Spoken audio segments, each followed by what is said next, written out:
Under the building a strong loyal fan base, we have realized here that there's a deep cultural roots, effective community building, embracing and leveraging complex history, maintaining brand loyalty across generations. And what are our key takeaways?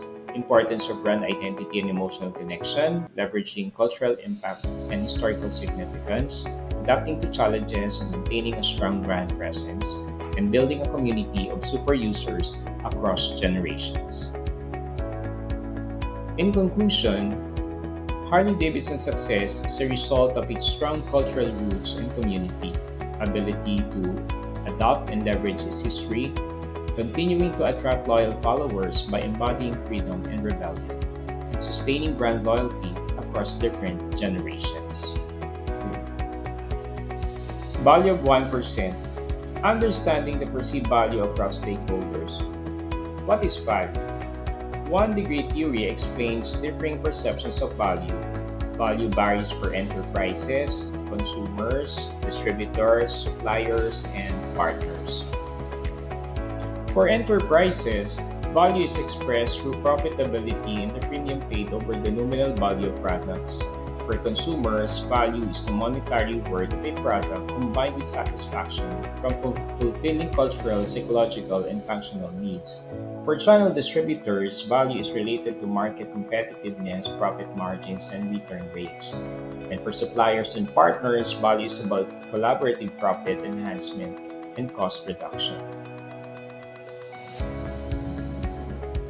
Key points and examples. Value versus price. Value is determined by consumer perception and innovation, while price is set by the factory and influenced by competition. Price reductions are common in competitive markets, but focusing on value can drive profitability even in a competitive industry. Luxury marketing. Luxury brands adhere to value principles, targeting a small elite, 1%, to justify high prices. Their marketing strategies include number one, exclusive targeting, wherein luxury brands focus on the top 1% of society who are willing to pay premium prices for exclusivity. Example, Calvin Klein marketing strategies. Number two, product and store profitability. Luxury brands prioritize profitability per product and store over volume. Example, Patek Philippe's positioning of its products as heirlooms. Number three, strategic alliances. Luxury goods are often sold in high-end locations like five-star hotels or exclusive malls to maintain their premium image and avoid discounts or promotions.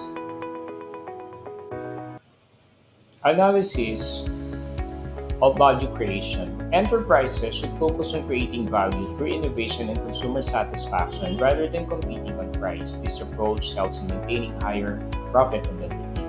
Luxury brand strategy. The luxury market exemplifies how focusing on exclusivity and strategic positioning can build a strong brand image and sustain high profit margins. The principles applied by luxury brands can provide insights into how businesses can differentiate themselves and avoid destructive price wars. Effectively distinguishing product value and customer value. Marketing professor Shang Ling Li distinguishes between product value and customer value, highlighting their differences and interactions. Number one, difference between product value and customer value. Product value, objective and based on product's attributes such as quality, features, and design. For instance, a TV's product value is based on its ability to receive and display signals. For the customer value, subjective and based on how well the product satisfies individual needs. The same TV provides different customer values depending on the availability of TV signals. For example, a TV in an area with no signals has no customer value, while in an area with diverse programming, it has high customer value. Product value conversion rate. The conversion rate measures how much of the product value is realized as customer value. Ranges from 0 to 1. For example, a computer with advanced features might only be used as a typewriter by an unskilled user, resulting in lower customer value compared to its product value. If fully utilized, the customer value equals the product value. Customer cost versus product price. The customer cost includes not just the purchase price but also time, effort, and additional expenses throughout the product's life cycle. For example, Buying a car involves additional costs like taxes, insurance, and maintenance. For product price, the direct monetary amount paid at the time of purchase, customer cost is always greater than or equal to the product price as it includes extra costs beyond the initial purchase. Product price share. This ratio indicates how much of the total customer cost is represented by the product price. A high product price share means less additional cost beyond the purchase price. For instance, if a product's total cost includes substantial additional fees, its product price share would be lower. Attributes are core propositions. Customer value can be higher than the product value if the product's attributes align with the customer's core values. For example, a luxury watch with high deviations might still hold high customer value due to perceived prestige. Customer value versus product value, wherein customer value often exceeds product value due to subjective factors. For example, despite a luxury watch's daily deviation, its customer value might be enhanced by its brand prestige and exclusivity. Customer satisfaction versus customer value. The customer satisfaction measures how well a product meets customer expectations based on past performance, while customer value looks forward, focusing on future choices and perceived value beyond immediate satisfaction. Professor Xiang Li emphasizes that product value and customer value are distinct but interconnected. Product value is determined by the product's attributes, while customer value depends on how well those attributes meet individual needs. The product value conversion rate measures how effectively product value is realized as customer value. Additionally, customer costs encompass more than just the product price, including ongoing expenses and efforts. Let me give you a case study. It's about arranging the aircraft cabin according to the super user principle.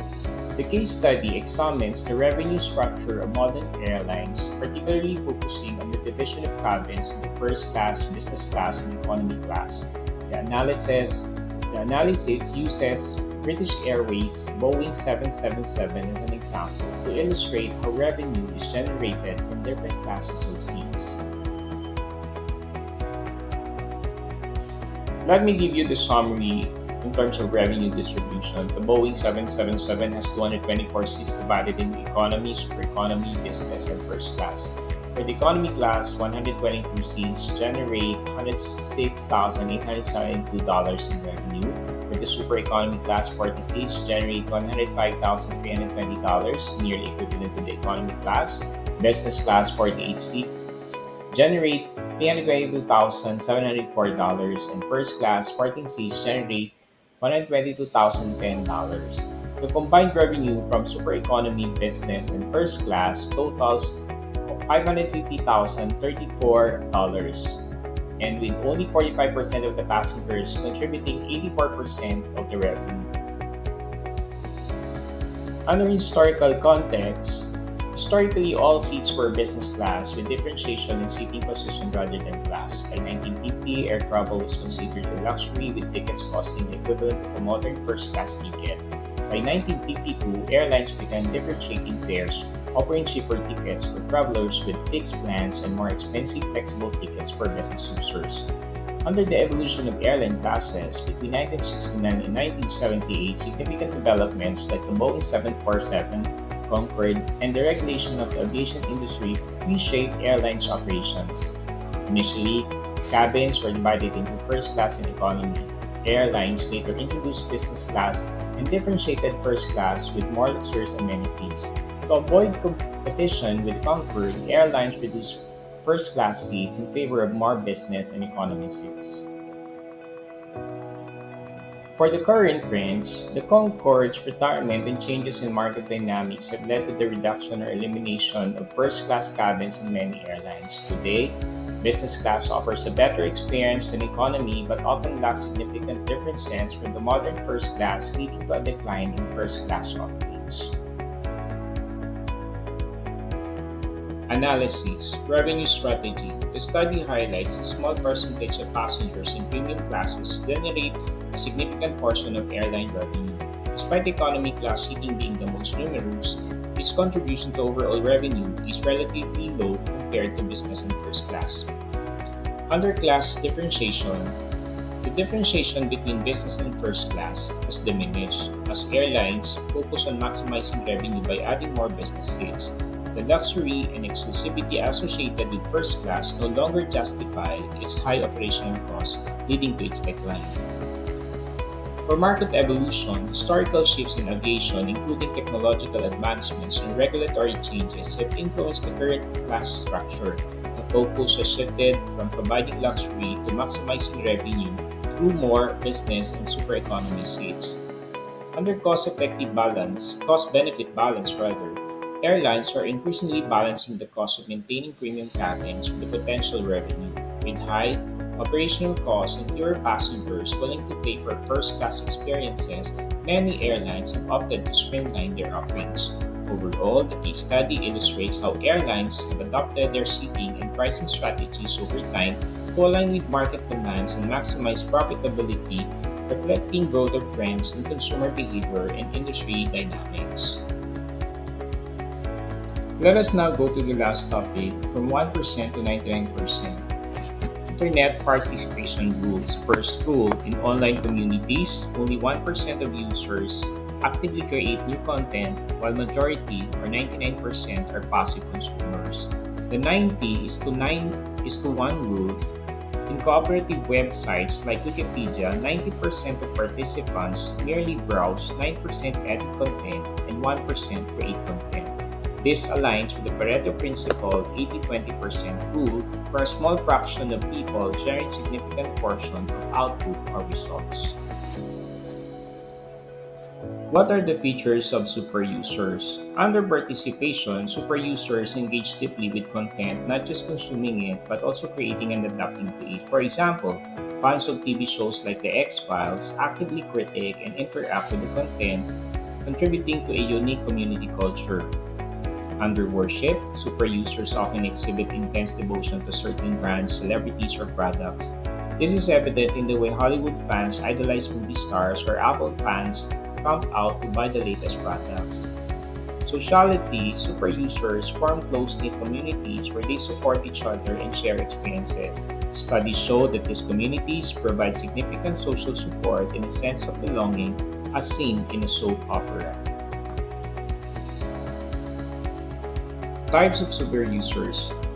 Number 1, highly related real users. These genuine users are influential due to their authentic engagement and are not easily swayed by monetary incentives. They can provide valuable, trustworthy endorsements for brands. For big grassroots accounts, these accounts have large but often inflated follower counts. They can be useful for achieving short-term marketing goals but may lack genuine influence. For 1,000 super users, these are the creators like artists or musicians can sustain themselves with support from a dedicated group of about 1,000 super users who are highly invested in their work. Winning trust with soft power. What is soft power? This involves creating a positive impression through qualities like appearance, ability, and character. It emphasizes the importance of making others feel comfortable and respected. What are its examples? Li Kangxing's considered hosting of a dinner for CEO students demonstrates the impact of soft power. His attention to detail and respectful treatment of everyone, including waitstaff, exemplifies high-level soft power. The analysis, the online participation dynamics, the 1% and 90 is to 9 is to 1 rules reveal the disproportionate contribution of active users versus passive consumers in online communities. This distribution impacts how content is created and consumed on the internet, highlighting the importance of engaging the small percentage of active contributors. For the super user behavior, super users are characterized by their deep engagement, intense devotion, and strong community connections. Their behavior can significantly influence trends and drive the success of products and content, making them crucial for marketing and content creation strategies. Marketing implication. Understanding the different types of super users help business targets their efforts more effectively. Real, engaged users provide authentic endorsements, while large but superficial accounts may offer limited value. building a base of dedicated super users can lead to a sustainable success. Soft power in action. The concept of soft power underscores the importance of empathy, respect, and considerate interactions in building positive relationships. Li Kangxing's approach demonstrates how effective soft power can enhance personal and professional interactions, creating a lasting positive impact.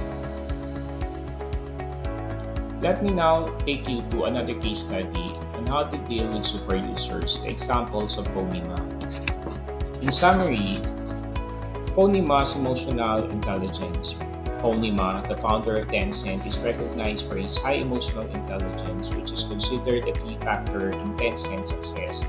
Unlike the common belief that his success is due to high IQ, his ability to effectively manage relationships and handle situations calmly plays a crucial role. Handling partners.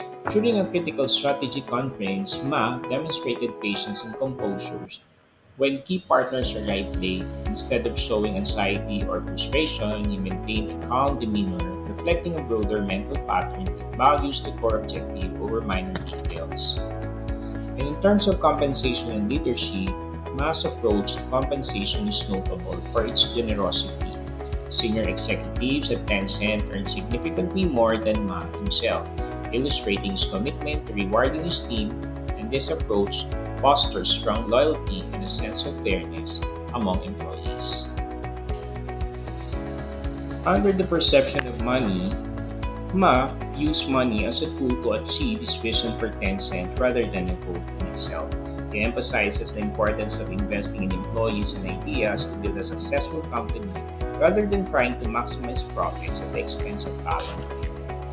Under corporate culture and employee treatment, Tencent's corporate culture is characterized by practices that foster a sense of appreciation among employees. For instance, Ma personally distributes red packets or small cash gifts to employees after holidays, creating a celebratory atmosphere and boosting morale. For support for resigning employees, Ma supports extends to employees who leave the company, encourages former employees to pursue their own ventures, as exemplified by his support for Yu Weiwei, a former Tencent employee who founded Mobile.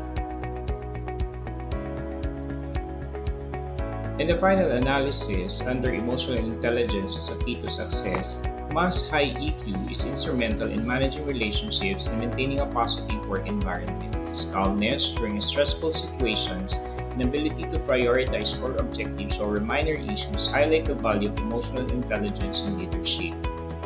In terms of leadership and compensation, Ma's unconventional approach to compensation, where he earns less than his senior executives, demonstrates a unique leadership style that builds loyalty and commitment. By rewarding his team generously, he creates a motivated and dedicated workforce.